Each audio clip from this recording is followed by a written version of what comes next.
Sige po, ang ating pong pag-aaralan sa hapon pong ito ay pinamanggatang, Are you in or are you out? Are you in or are you out? Kayo po ba? What are you? Are you in or are you out? Buksan po natin ang ating pong mga Bible sa Psalm 1. Someone, not somebody, someone. Okay. Sa awit, unang kabanata. Sabi po rito ng New American Standard Version Bible, How blessed is the man who does not walk in the counsel of the wicked, nor stand in the path of sinners, nor sit in the seat of scoffers. But his delight is in the law of the Lord, and in his law he meditates day and night. He will be like a tree firmly planted by streams of water, which yields its fruit in its season, and its leaf does not wither.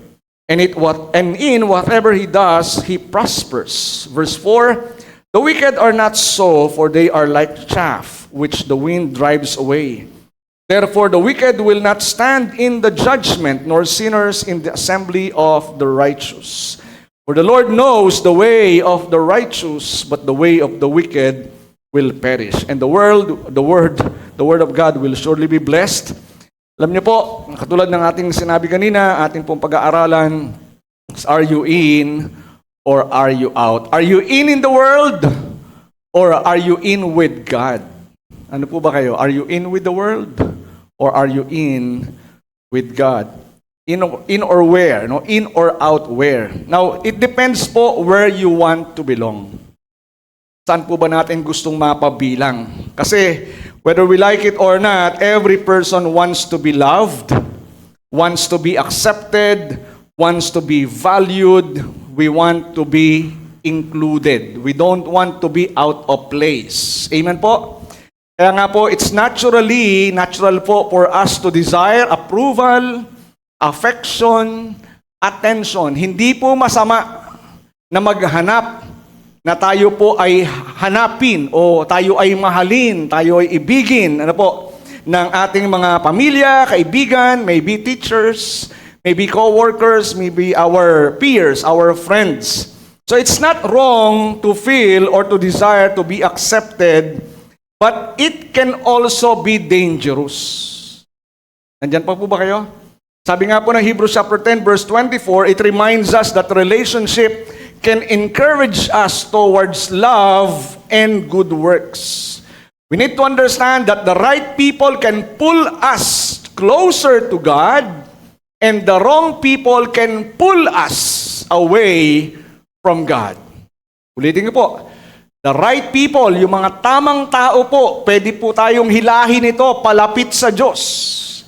At ang mga mali namang tao, pwede tayong hilahin palayo sa Diyos. So the question is not whether people will influence you. The question is, who will have the greatest influence in your life? Sino po ang merong napakahigit na impluensya sa buhay mo? You will be influenced by somebody. Kasi whether we like it or not, if you don't intentionally choose your influences, ngayon, daming mga tinatawag na mga influencers.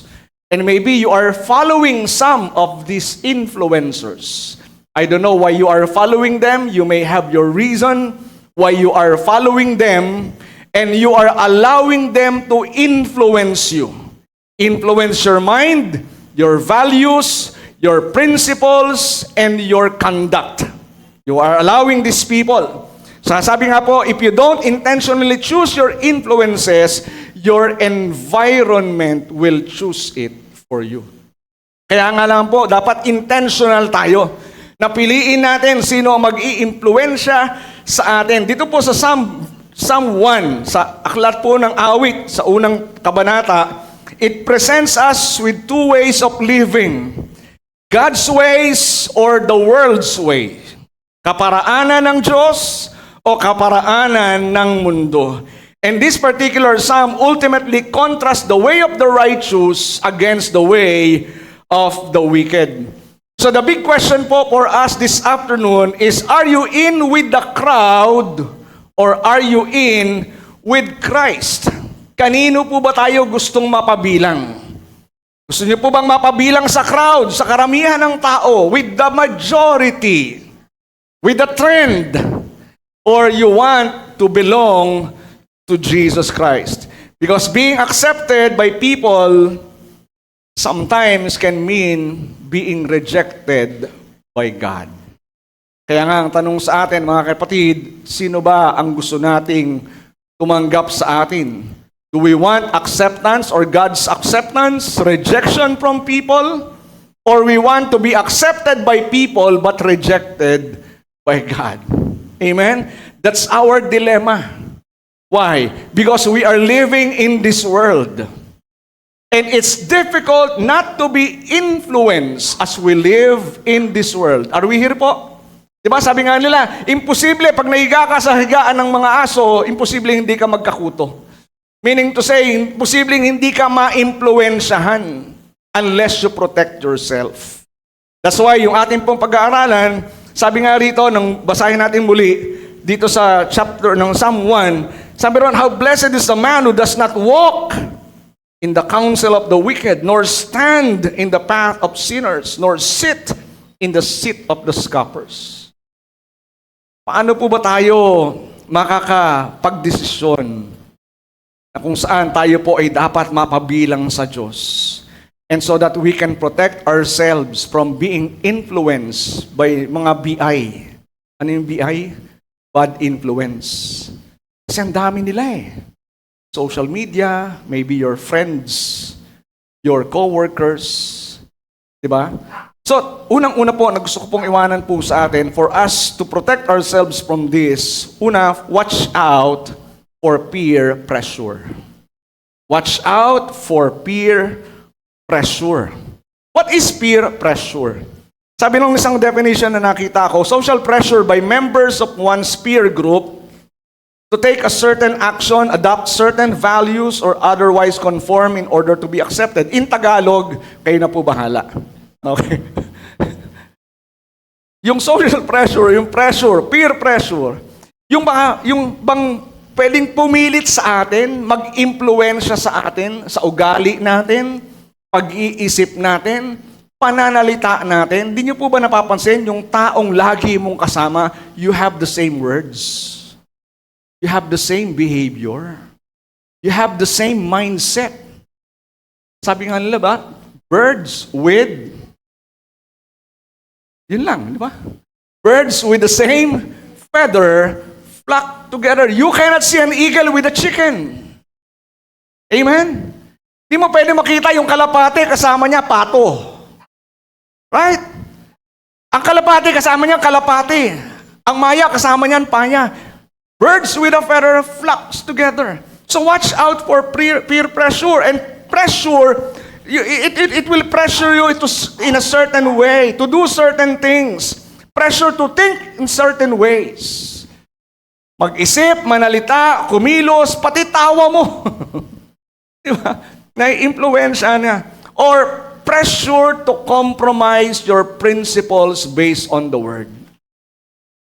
Kahit na yung prinsipyo na natutunan mo, na ilagay sa puso mo sa pamamagitan ng salita ng Diyos. And we need to understand, that's why we need to watch out for peer pressure, because peer pressure affects everyone. You cannot say, I am exempted. Hindi ako mai-impluensyahan yan. Oh, come on. You are. You will be. Di ba? Young people, adults, kahit ikaw ay magulang na, di ba?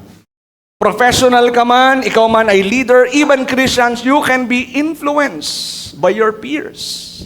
Di mo pwedeng sabihin, you cannot. So pwedeng violence, pwedeng drugs, pwedeng alcohol, pwedeng immorality, pwedeng bad language. Ang dami, no? Bisyo, ugali. Those are the things that can influence you. If we will not be careful. So the danger is that pressure often starts small. Hindi siya kaagad malakihan. Nagsisimula siya sa maliit, yung hindi mo mapapansin. That's the subtlety. That's why Satan's ways are subtle. Hindi ka na kaagad bibigyan ng malakihang temptation. Una, maliit lang. The influence is very small, very tiny, minute, that you cannot notice it, that you will fail to notice it. Kaya nga dito po, pag binasa natin yung Psalm 1 verse 1, sabi ron, di ba, pag tingnan nyo po, ano po siya eh? Progression. Right? Ano sabi ron? Blessed is a man who does not walk in the counsel of the wicked, and then stand in the path of sinners, and then sit in the seat of mockers. Una, you walk alongside them, nakasabay mo lang. Then later on, as they influence you, you sit or you stand with them. Kasama ka na nilang nakatambay, no? Di ba? Pareho na kayo ng usapan, kwentuhan, no? Yun na yung kwentuhan mo, yun na yung language mo, yun na yung thought mo. And then, hindi ka na lamang nakatayo, hindi ka lang naglalakad kasabay nila, kasama ka nilang nakaupo na. You are already one of them. We will not be careful. That's why the progression suggests that compromise often develops gradually rather than all at once. Compromise develops gradually. Tandaan po natin, kahit sabihin natin, matibay kang Kristiyano, no one is exempted from this, from being influenced by BI. Amen po? Gradual. So you don't usually wake up one morning and decide to destroy your life. Wala namang ganun eh, di ba? Pagising mo, gusto ko nang sirain ang buhay ko. Yung pagkasira ng buhay ng napakaraming mga kabataan na nalulong sa bisyo, hindi naman kaagad sila lulong sa bisyo eh. Patikim-tikim lang muna. Amen po? Di ba? Kung alak man yan, di ba? Tikim lang. Isang shot lang. Pag yosi naman, isang puff lang. Tinanong akong party noon eh, no? Ako'y college eh. Tinuturuan ako mag-yosi. Ayoko mag-yosi. Dahil alam ko, masama yung yosi eh. Sabi sa akin, isang puff lang. Isang puff lang. Subok ako. Hit ako. Ayoko talaga. Pero inom pwede, no? Unti-unti. Iba-ibang bisyo. Depende sa kung ano ang gusto mo. Kung ano yung nais mo. Yung ano trip mo. Ayaw mo, di mo trip yung yosi, trip mo alak. Di ba? Ako, di ko trip yung yosi. Pero natripan ko yung alak. Unti-unti. So sometimes distraction begins with simply listening to the wrong advice. Yung mali lang na advice. That's why you need to consult not people whom you know na yung buhay hindi naman maayos, sa kanila ka pahingi ng advice. Better to consult the Word of God because the Word of God will never commit mistake. Amen po? Hello, may kausap po ba ako? So, wrong advice. So, what you tolerate today, listen, what you tolerate today may become what controls you tomorrow. Kung ano yung pinababayaan mong mangyari sa buhay mo ngayon, kapatid, yan ang magdidesisyon ng buhay mo kinabukasan. Whatever shapes you, whatever decision you do today, whatever influence you today, will be, di ba? It will be your tomorrow. Ano ba nag-iimpluwensya sa inyo ngayong araw na ito, ngayong mga panahon na ito? So a wrong direction rarely begins with a giant decision. Sometimes it begins with a small compromise. Maliit lang. Di ba? Yung nakikita natin corruption ngayon sa bansa natin, simula ba yan na malaking corruption? Maliit lang yan. Nagsimula sa lagay-lagay. Di ba yung mga pa-under the table?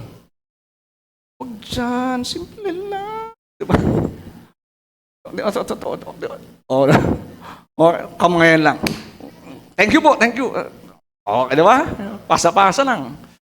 Tapos lumalaki, di ba? Under the table. Tapos pag medyo matigas na yung mukha, over the table. Di ba? Pag sobrang tigas na yung mukha, including the table. Kasama na pati table. Dati, mga 100 pesos lang. Nagsisimula sa pagkupit eh, di ba? Kupit. Magkano ba kinukupit ng bata? 1,000? 10,000? Magkano kinukupit ng bata? Kayo po ba, nakaranas kayong kumupit? Hindi nga. Ako, kumupit ako eh. Okay ba? Pambili ng pambili ng text. Di ba? Ayaw ko bigyan ng nanay ko eh. Di kupit ako. Di ba? Doon nagsisimula eh. Pero pag hindi yun na-challenge, hindi yun hindi yun na-correct, nasabihan kang mali, kumupit, it will grow. Your compromise will grow. Even with your Christian principles. Kaya nga, it begins with a small compromise. That's why the crowd can change your direction. The crowd can change your direction. People around us influence what? Influence our attitudes. It influences our values, decisions, language. It influences our habits. It influences our standards. Eventually, it will influence your character. Mind you, hindi lang ito yung mga kasama natin. Even people na ating pinakikinggan, librong binabasa, anything that can influence you. Not just people who, di ba, na nakakahalubilo mo. Anything that you allow to influence your mind. Anything that can influence your values, your standard, your language, your habits. We need to be careful. Kaya nga, yung sinasabi rito ng Psalm, di ba, yung wicked, they are like chaff, unstable, and they are blown by the wind. Pero yung righteous, yung matuwid, he is a tree that is planted by the waters. Ang sinasabi po ng aklat ng awit, ikaw bilang matuwid, ikaw bilang anak ng Diyos, dapat para kang puno na nakatanim. Amen? Should not be influenced by anything. That's why if you have no roots, you will be moved by every wind. Ulitin po, if you have no roots, you will be blown by every wind. Kaya kailangan nakatanim ka. Nakatanim saan? Dapat nakatanim ka sa salita ng Diyos. You should know, you should be able to filter the things that comes your way. So don't let the crowd decide your destiny. Don't let the crowd decide your destiny. For some people, they think that majority is always right. People are doing it, why can't I? Di ba? Ginagawa ng nakararami. Ginagawa to sa opisina eh. This is the culture. Di ba? Organizational culture, the way we do things around here. This is the culture. Then let me be one of the culture. Let me also do the things that they are doing. Don't let the crowd decide your destiny. That's why 1 Corinthians 15 verse 33 warns us. Nang sabi ron, bad company corrupts good character. Bad company, hindi lang ibig sabihin yung kumpanya, but the people around you. People that you allow to influence you. Anything that you will allow to influence you. Anything that is bad, it will corrupt your good character. That's why we need to ask ourselves, ask yourself, who influences your decision? Pagka kayo po ay magdidesisyon, what influences? Who influences your decision? Sarili mo, ibang tao, kaibigan mo, magulang mo? Who influences your decision? Trends, social trends, social acceptance, kultura, uso, fashion. What influences your decision?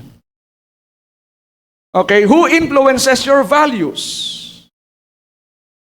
What else? Who influences your relationships? Pagpili ng mga kaibigan, pagpili ng mga makakasama. Who influences your relationship? Who influences your attitude toward God? Maraming mga tao na hindi nananampalataya sa Diyos, especially if their standard of living is contrary to the morality of God or contrary to the Word of God, they will tell you, huwag ka masyadong seryoso dyan. Di ba? Huwag ka masyadong seryoso. Bible. Minsan huwag kang umatin ng church. Okay lang yung mga isang beses lang, isang taon. Ayos, Huwag ka masyadong seryoso, baka lumagpas ka sa langit. Diba? May mga ganun no? Lalagpas ka ba sa langit? Sino ka? So, who influences your attitude? Who influences your definition of your success? Even success, di ba? What defines, sa inyo, what is your definition of your success? What is your basis that this one is successful? Pag marami ka bang pera, ibig sabihin successful ka. Pag marami kang kotse, successful ka. Pag mataas ba position mo, successful ka. Pag marami ka bang kayamanan sa mundong ito, successful ka. Is that your basis for success? Anong standard yun? Worldly standard. Remember, sabi ng Mark chapter 8 verse 36, what shall it profit a man? Ano mapapala ng isang tao? Makamit man niya ang lahat ng bagay sa mundong ito. Pero mapapahamak naman ang kanyang nag-iisang kaluluwa. Amen? O sa iyo na lahat, di ba? Mapasayo man ang buong mundo. Pero mawawala naman at mapapahamak yung nag-iisang kaluluwa. Kaya nga po mga kapatid, your friends today can influence the person you become tomorrow. Your friends today can influence the person you become tomorrow. Sino mga kaibigan mo? And what are the influences that they give you? Language nila, pag-iisip nila, gawi nila, pamumuhay nila. What kind of friends do you have and what are the influences that they have for you? So watch out for peer pressure. Diba minsan gusto mo makiuso eh. Diba you want to be in the in group. You don't want to be in the out group. Right? Ayaw mo maging OP. Ano yung OP? Out of place. Ayaw ko maging OP. So para hindi ka OP, mapasok sa in group, gagayahin mo sila. You will speak their language. You will dress like them. You will act like them. Right? Pero agila ka, hindi ka manok. Amen? If you're an eagle, don't live like a chicken. Right? Okay lang kung manok ka rin. But you are not a chicken. You are an eagle. You belong to the sky. Amen? So don't live in fellowship with chickens. Goodbye, foolish chickens. Secondly, we can see Bible warnings to avoid wrong associations. What are the Bible warnings? What are some of the Bible warnings to avoid wrong associations? Una-una, we need to be wise and avoid wrong counsel. We need to be wise. Sabi nyo nga po, be wise. Wise to. Ganun, no? Be wise and avoid the wrong counsel. Kaya nga sabi ron yung shift nung verse 2 but his delight is in the law of the Lord. Di ba? Mapalad ang isang tao na hindi lumalakad kasama ng mga masama. Tumatayo kasama ng mga masama, umuupong kasama ng mga masama. Kundi mapalad ang isang tao, katulad siya ng isang taong nakatanim o yung kanyang pagnanasa, yung pagnanais niya ay nasa salita ng Diyos. And in His law, he meditates day and night. Sabi ng Bible sa Proverbs chapter 1 verse 10, my child, if sinners entice you, turn your back on them. Anak, kung ikaw ay yayayain ng mga masama, talikuran mo sila. Amen po. Di ba, hindi tumatalikod eh. Nakikipag-fellowship sa But the Bible says, turn your backs on them. So the Bible does not merely tell you to resist temptation. Hindi lang sinasabi ng Bible na i-resist mo, tanggihan mo yung temptation. It tells us to be careful about who is inviting us into temptation. Yung iba, kaya nga, di ba, sabi ng Book of James, kaya ka natutukso kasi hinahayaan mong ikaw ay matukso. You cannot tell temptation, lumayo ka sa akin, di ba? You need to run from temptation. But others are tempted because they love it. Alam mo naman, yun ang kahinaan mo eh. Bakit doon ka pa? Alam mo, kahinaan mo yung bisyo na yan eh. Yung inom na yan eh. Di ba yung pag-inom? Bakit sumasama ka? Hindi, kwentuhan lang eh. Tubig lang naman ako. Di ba? Soft drinks lang naman ako. Mayama, soft drinks lang ako, bro. Soft drinks lang ako. Di ba? Parang unti-unti, no? Nangyari kasi sa akin yun eh. Soft drinks lang. Maya-maya, dagdag mo yung soft drinks. Di ba? Iba na. So, you are instructed, we are instructed, di ba? We need to be careful who is inviting us into temptation. Kung alam mo na yung mga kaibigan mo, barkada mo, ang magdadala sa iyo sa tukso, iwasan mo na. Amen?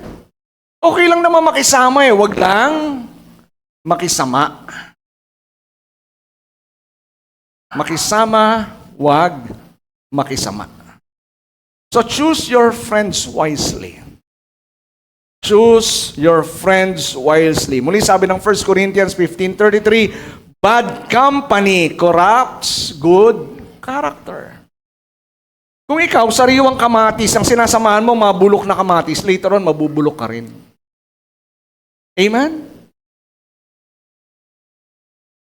Kaya nga, kahit kung ikaw ay mag-a-apply ng trabaho, mamimili ka ng kumpanyang papasukan.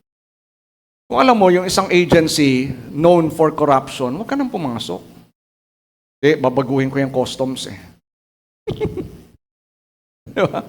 I will change their ways. I will change their culture. After 1 month, isa ka na sa kanila. Dito na lang sa likod, di ba? Sa likod na lang lagay. Huwag dyan sa harap, di ba? Kasi ultimo yung mga parking attendant nun, corrupt eh. Because that's the culture. And can you change it? The culture will change you. Nandun na yan eh. Di ba, kahit yung mga Christian, di ba, mga Kristiyano, papasok ng politika, papaguin ko ang politika. Ano nangyari? Nabago sila ng politika. Amen? Hallelujah. So Jesus, di ba, the issue is not that Christians should hate sinners or isolate themselves from the world. Hindi yun ang issue. Na magalit ka sa mga makasalanan. O ilayo mo yung sarili mo sa mga makasalanan. That's not the issue. Because we can see that the Lord Jesus Christ Himself, He associated with sinners. He was even called friend of sinners. Kaibigan ng mga makasalanan. Kaibigan, pero hindi isa sa mga makasalanan. Amen? You can be friends with them by not being like them. Naintindihan po ba natin? It's two different things. He was a friend of sinner, yet he was not controlled by sinners. We can be in the world, but not of the world. Amen po? As Christians. So Jesus Himself, di ba? He was a friend of sinners. But He was never influenced by sinners. Therefore, listen, be close enough to influence them, but strong enough not to be influenced by them. Ulitin ko po ha. Be close enough to influence them, but strong enough not to be influenced by them. So dapat ano tayo? Let's be close to them. Kasi paano mo may share ang gospel sa kanila? Paano mo mababahagi ang pag-ibig ng Diyos sa kanila? Tama po? How can you share God's love to them kung malayo ka sa kanila? So be close to them, pero mas malakas ka pa rin dapat para hindi ka nila ma-impluwensyahan. So you need to build yourself. Kaya nga sabi ng, pagtingin natin yung Psalm 1, don't let the people you're trying to reach, don't let the people you're trying to reach become the people who lead you away from God. Amen? Huwag mong hayaan na yung mga taong gusto mong abutin sa pamamagitan ng pag-ibig ng Diyos ay ang maging sa parehong mga tao na ilalayo ka sa Diyos. It's one thing to be close to them so that you can share God's Word. Pero mag-ingat ka dahil baka ka maging katulad nila, imbis na sila ang maging katulad mo. Kaya sa Bible po, may mga examples of the influence of wrong company. Si Pedro. Una po si Pedro. Doon sa Luke chapter 22, verse 54 to 62. Nung hinuli si Jesus, paano sumunod si Pedro? Peter followed Jesus from a distance. Malayo na sumunod si Pedro. Hindi siya sumama, hindi siya sumunod kay Jesus ng malapitan. He followed Jesus from a distance. What does it imply?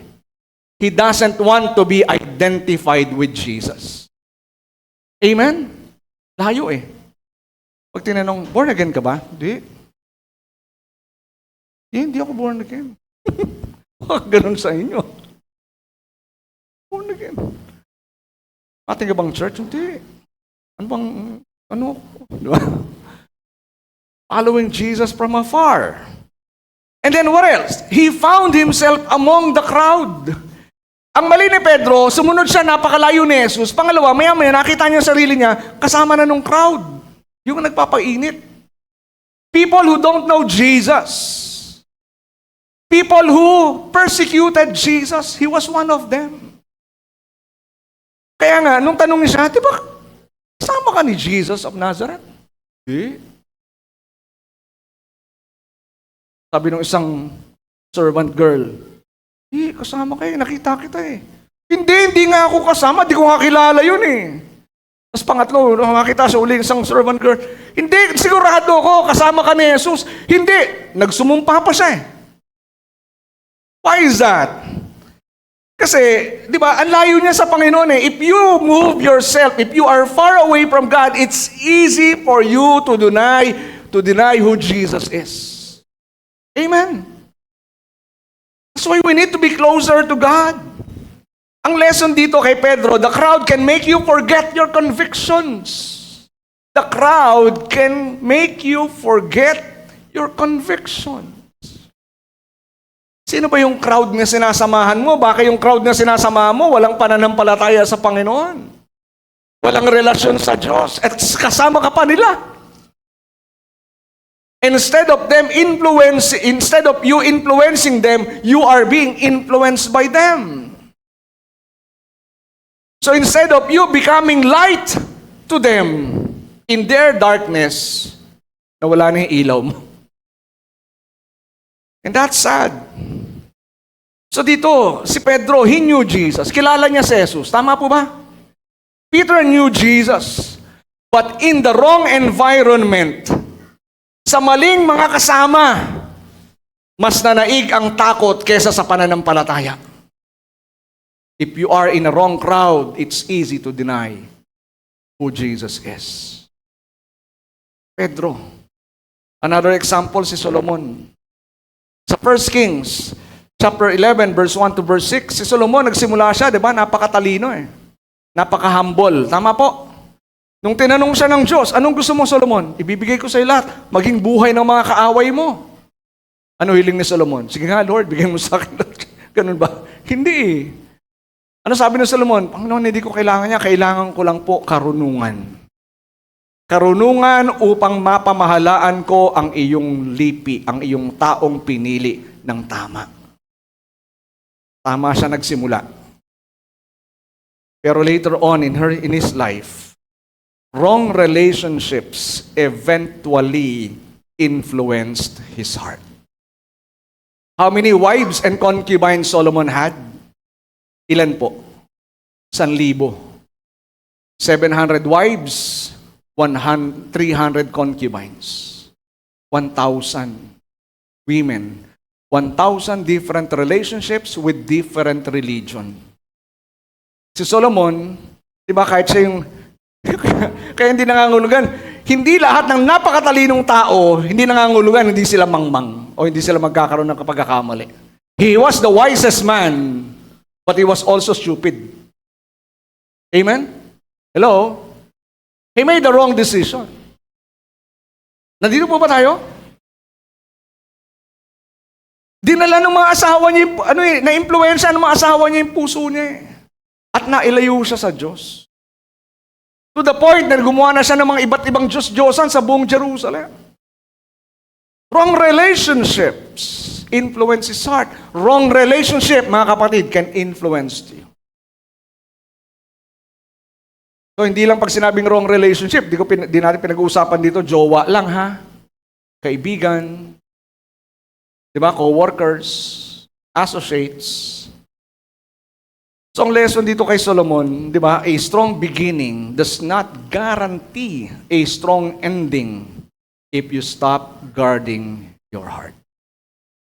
A strong beginning does not guarantee a strong ending if you stop guarding your heart.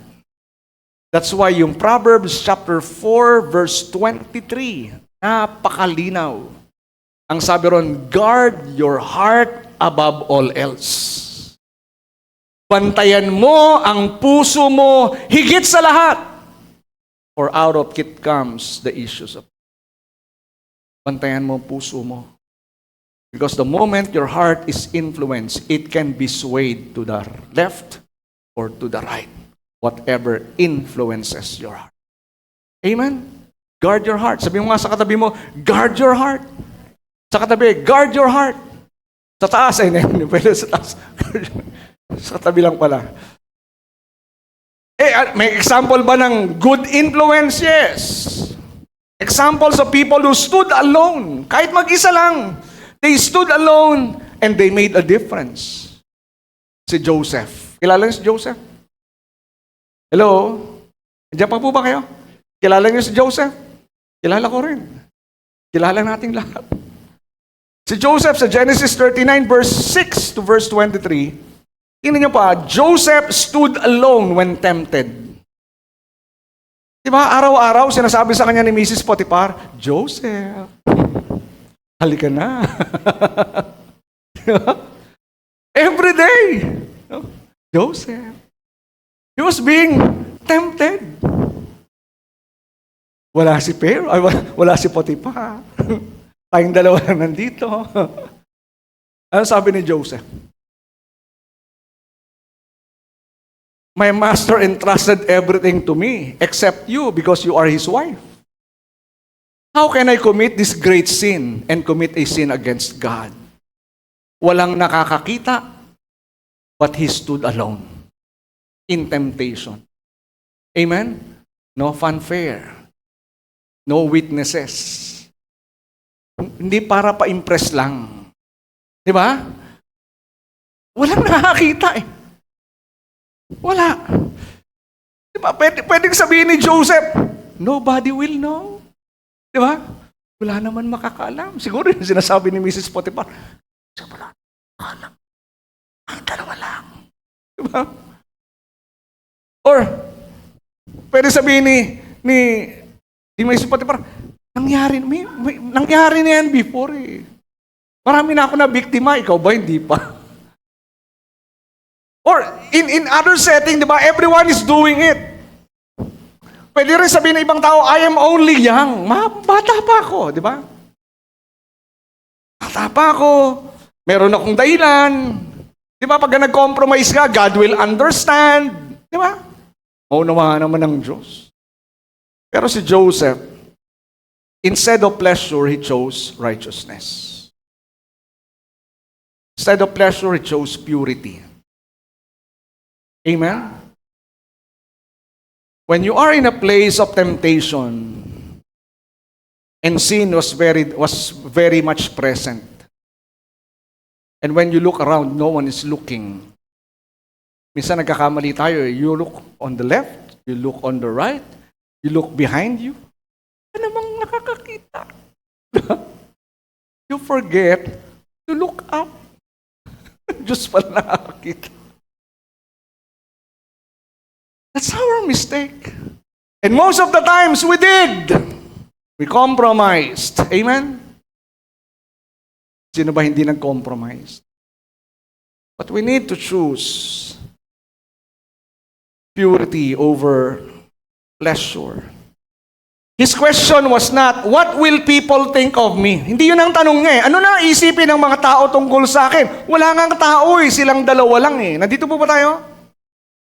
Ang tanong ni Joseph, how can I do this great wickedness and sin against God? Paano ko gagawin tong kasalanan na to? At magkasala sa Diyos? That's his question. The opinion of people doesn't matter. The opinion of God matter. Amen po.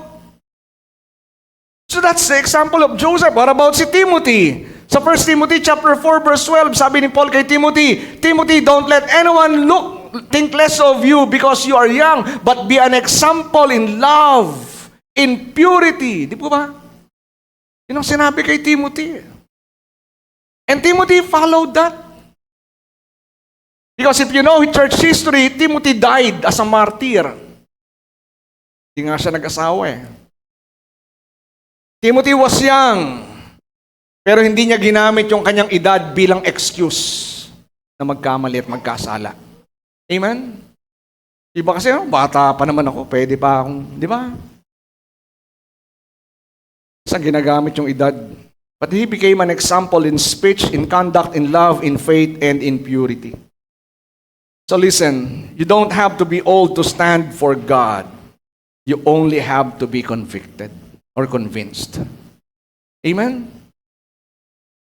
Age doesn't matter kung ikaw ba'y tatayo para sa Diyos o hindi. Ang mahalaga, you are convinced to stand for God. Amen? So choose your associations. Choose your associations without losing your mission. So this is an important balance, mga kapatid. We should not become so separated that we cannot reach people. Yung binabanggit ko kanina, huwag tayo masyadong lumayo na hindi natin maabot yung mga tao. But you should not become so connected that we become like them. Huwag ka masyadong lumayo na hindi mo na maabot yung mga tao.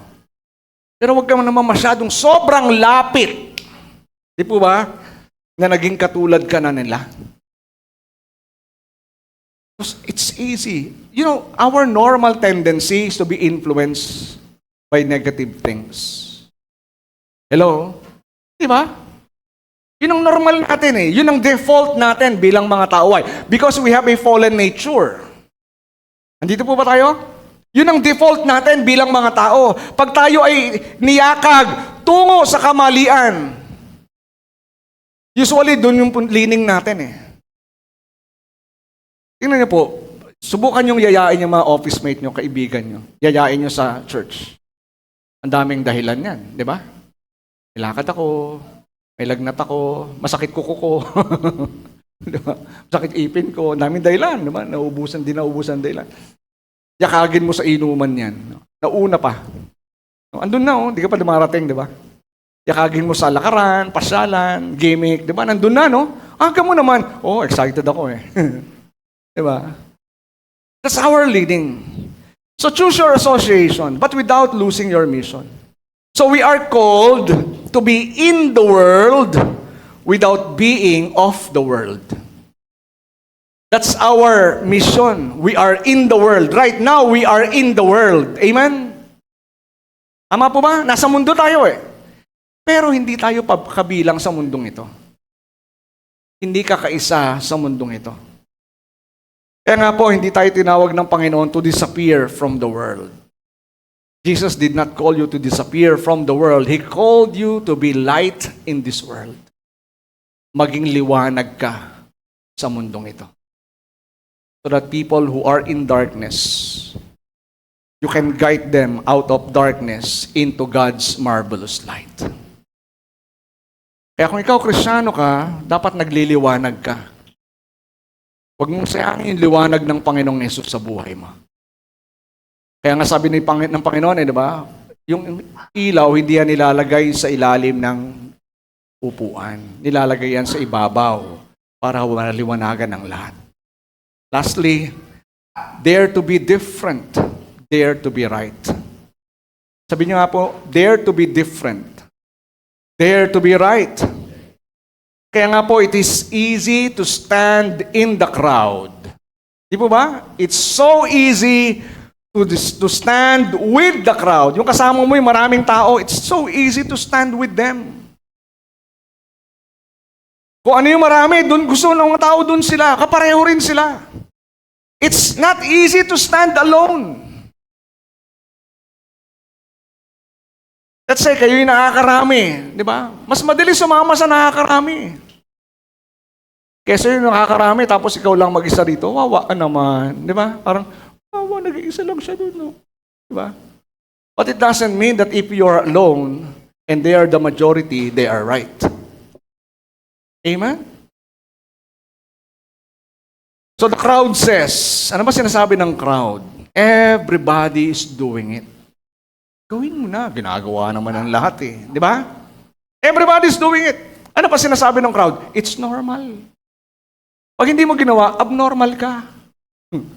Normal lang yan. Ano pa sinasabi nila? Don't be so religious. Masyadong religyoso. Masyadong spiritual. Puro Bible, mga maloko ka niyan. Don't take the Bible seriously. We can hear those statements. O kaya sinasabihin nila, wala naman makakaalam. Nobody will know. O isang popular, ngayon lang. Di ba? Minsan lang, ngayon lang. Di ba? Ngayon lang. Subukan mo ngayon lang. Bukas wag na. Ngayon lang. Pero the moment na gawin mo, the moment you step in, di ba? Kaya sabi ng Bible, wag nating bigyan ng puwang ang dyablo eh. Don't give the devil a foothold. Pag binigyan mo siya ng isang paa, pumasok sa buhay mo. Di lang isang paa papasok dyan, kalahating katawan kaagad. It will influence your. Kaya sabi ng Romans chapter 12 verse 2, napakagandang paalala. Wala sa slide natin. Do not conform to the pattern of this world. Do not conform to the pattern of this world. But be ye transformed by the renewing of your mind, so that you will be able to do what is that good, pleasing, and perfect will of God. Do not conform. Huwag mong gayahin. Huwag kang mabuhay katulad ng mga tao sa mundo. Pag sinabing tao sa mundo, ay mga taong walang relasyon sa Diyos. Mga taong walang pagkakakilala sa Diyos. Don't live like them. Huwag kang makitulad sa kanila para lang maging katanggap-tanggap ka. You will live like them. You will speak like them. Will you dress like them? Will you act like them? Will you behave like them? Just to be part of their group? No, the Bible says, do not conform to the pattern of this world, but be ye transformed. Kaya nga sa pananampalataya, tayo bilang mga Kristiyano, I would rather obey God than be accepted by people. Acts chapter 5 verse 29, ang sabi ng mga apostol, nung pinagbabawalan sila, huwag niyo na ipapahayag si Jesus ha. Kukulong namin kayo. Ano sabi ng mga apostol? We rather obey God than men. Amen? That's conviction. Para sa akin, masusundin ko ang Diyos kaysa sa inyo. Amen po? So decide ahead of time what your answer will be. Ahead of time, dapat may nakaprepared ka ng sagot. Hindi yung tutuksohin ka, pag dumating yung tukso, doon ka pala mag-iisip, anong gagawin ko? You need to decide beforehand. So don't wait until temptation comes before waiting what to believe. You need to be sure what you believe. What you stand. What is your principle? What is your conviction? Amen? You need to decide beforehand. Decide beforehand, I will not compromise my purity. I will not compromise my purity. I will not compromise my testimony. I will not compromise my conviction. I will not compromise my relationship with God. I will not trade God's approval for people's applause. Amen? Decide beforehand. I will not compromise. Para pagdating ng temptation. Kasi temptation is not yet sin. Amen? Pero nandun yung pagkakataon magkasala. Border yun eh. Pag nag-cross ka, you sin. But as long as hindi ka nagbumibigay sa temptation, it's still a temptation. Amen? But it's a test. That's why you need to decide beforehand. I will not compromise my purity. I will not compromise my testimony. I will not compromise my relationship with God. Kasi if you wait until temptation comes to decide what you believe, temptation may decide for you. Ulitin ko po if you wait until temptation comes to decide what you believe, temptation may decide for you. So mga kapatid, when called to compromise moral purity, stand alone. You are being tempted to compromise moral purity. Choose to stand alone. If people are doing it, if everybody is doing it, stand alone. Kahit nag-iisa ka lang. Amen? Kaya nga, when you are pressured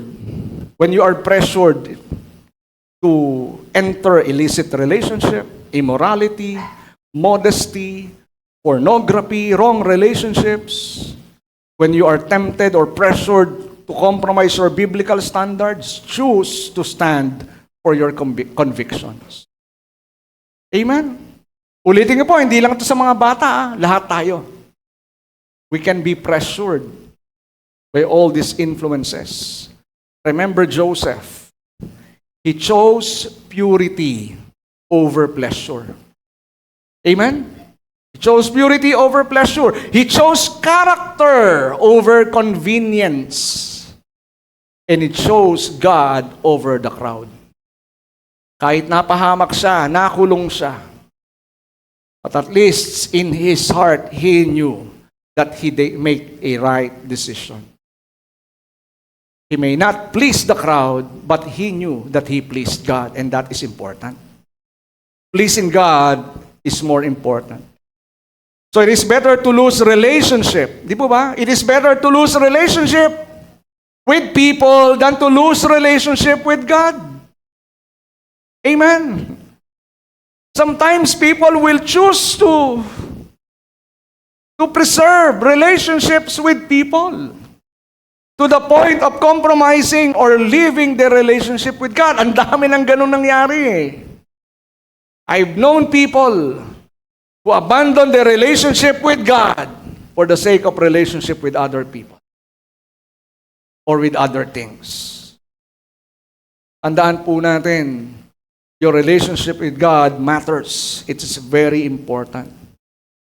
So when ridiculed for being a Christian, pag ikaw ay inaasar, niloloko ka dahil Kristiyano ka, what will you do? Iyak ka na lang. Choose to stand pa rin for Jesus. Regardless of persecution, regardless of mockery, regardless of ridicule, you stand for Christ. Amen po. Pag inaasar ka tungkol sa pananampalataya mo, inaasar ka sa pag-attend mo ng church, inaasar ka yung biblical convictions mo, inaasar ka dahil sa commitment mo sa Panginoong Yesus, inaasar ka dahil yung decision mo kaiba sa kanila, stand for what is right. Because that is the right thing to do. Amen po? Again, we rather please God than please men. Because whether we like it or not, we cannot please everyone. Amen? Pa, naalala niyo ba yung magtatay na may daladalang kabayo? Pagdating nila sa isang bayan, hila-hila nilang kabayo.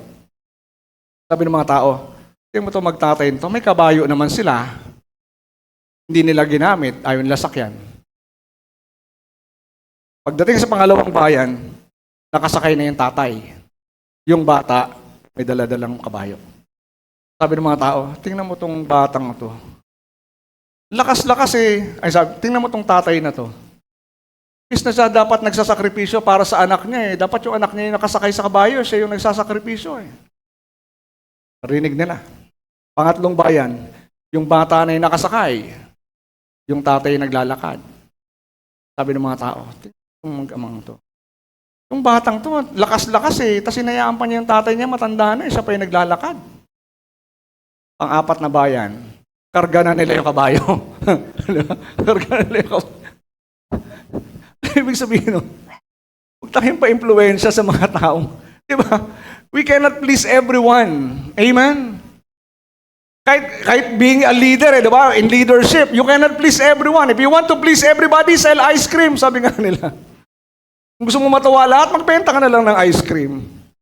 Well, anyway, so, if you have to stand alone for Jesus, stand. Because one person with God is still the majority. Ulitin ko po If you have to stand alone for Jesus, stand. Kahit mag-isa ka lang. Dahil ikaw, kahit mag-isa ka, pero kasama mo ang Diyos, you are still in the majority. Right? Remember Jesus, while He was hanging on the cross, He was alone. But God was with Him. The crowd was mocking Him, ridiculing Him, laughing against Him. Amen? He was alone, crucified. But He was not really alone. He was with the majority because God was with Him. Same thing din po sa atin. So lastly, don't just resist peer pressure. Become godly pressure. Amen? Don't just resist peer pressure. Become godly pressure. So kung sila pwede kang impluwensyahan, ikaw ba hindi mo sila pwedeng impluwensyahan? Impluwensyahan mo sila para sa kabutihan. Kaya yung one idea dito sa Psalm 1 is that instead of allowing the crowd to pressure us towards ungodliness, ang mga mananampalataya dapat impluwensyahan natin sila patungo sa Diyos. Amen? That's why if you preserve your testimony, if you preserve your purity, if you preserve your Christian moral standards, deep inside, people desire to have what you have. Because people may mock you, people may persecute you outside or externally because they wanted to pull you down to their level. Listen to this. But if you stand your ground, if you will not compromise your principles, your testimony, your faith, deep inside, kahit sa labas, niloloko kanila, inaasar kanila, but deep inside, they want to have what you have. Because they cannot stand for what they believe. At least you can stand for what you believe, despite of the mockery around you. Amen? So don't just resist peer pressure. So instead of asking, how can I fit in? How can I fit in? Ang tanong po natin dapat, how can I influence? How can I influence? Instead of, how can I become like them? Paano ba ako magiging katulad nila? Ang tanong po natin dapat, how can I help them become more like Christ? So this afternoon po, are you in or are you out? Are you in with the world or are you in with Christ? Are you out of the world or out of Christ? Are you in or out? Are you out? Yung someone, two ways of the righteous or way of the wicked. But again, at the end of the day, the choice is yours. Where do you want to belong? Do you want to belong with Jesus? Do you want to belong with Christ, in Christ, or you want to belong with the crowd? It's your choice. Do not be a crowd pleaser. Be a God pleaser. Amen? Tumayo po tayong lahat. Hallelujah. Kaya nga po yung final statement natin, before we pray, sabi rin sa ating final statement, if it may cost you something to stand for God, it may cost you something to stand for God, but it will cost you much more to fall away from God. So dare to be different, dare to be right.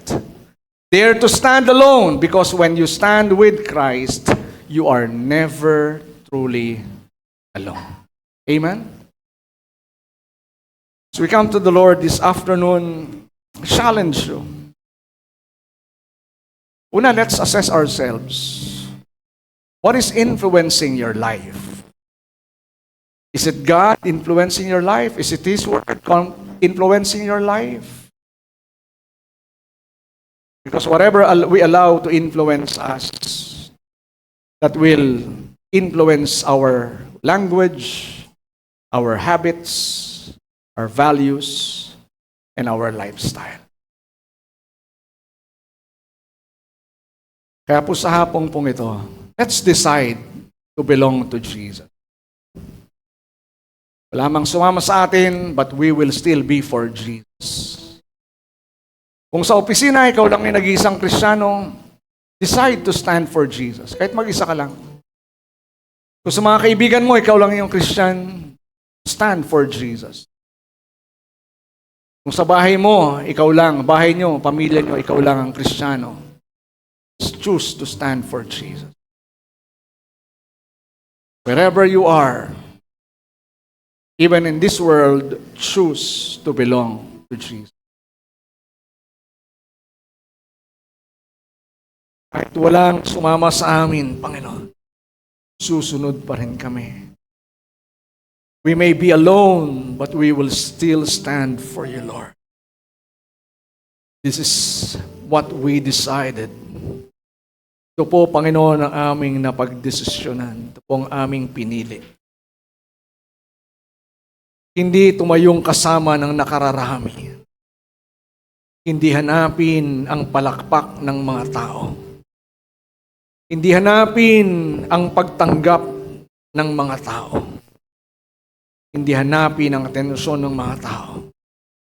Not to please the crowd, but to please you, our Lord and our Savior. This is what we decided, Lord, to stand on our conviction, to stand on our faith, to stand with you, to belong with you, to please you,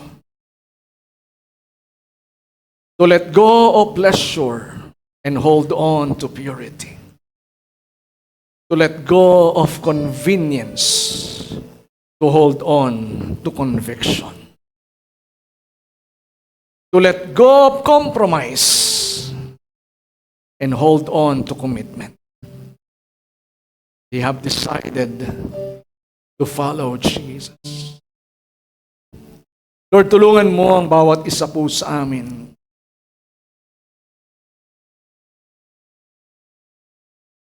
Not to be conformed to the pattern of this world, for we are in the world, but we are not of the world.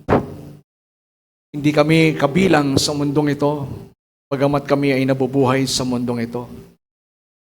We are but aliens and pilgrims passing through this world. This is not our permanent residence. Our residence is in your kingdom in heaven. Pero Panginoon, gamit kami narito pa sa mundong ito, gamitin mo ang aming buhay upang maging extension ng iyong kaliwanagan. Upang ang mga taong nabubuhay sa kadiliman ay makakita ng liwanag sa pamamagitan ng aming buhay at sila'y aming madala sa iyong kaliwanagan. Panginoon, tuloy mong baguhin ang aming mga puso, aming mga kaisipan. Even develop in us that will and determination. That in times of temptation, in times where we are tempted to compromise, Father, help us not just to resist it, but to overcome it. By your grace, by your power, by your Spirit. Lord, I pray for your people in this place. Tulungan mo ang bawat isa sa amin as you change us, as you conform us to be like Jesus. Panghawakan namin ang katotohanan, tayuan namin ang katotohanan. Upang nang sa aming buhay, una, ikaw ay maluwalhati.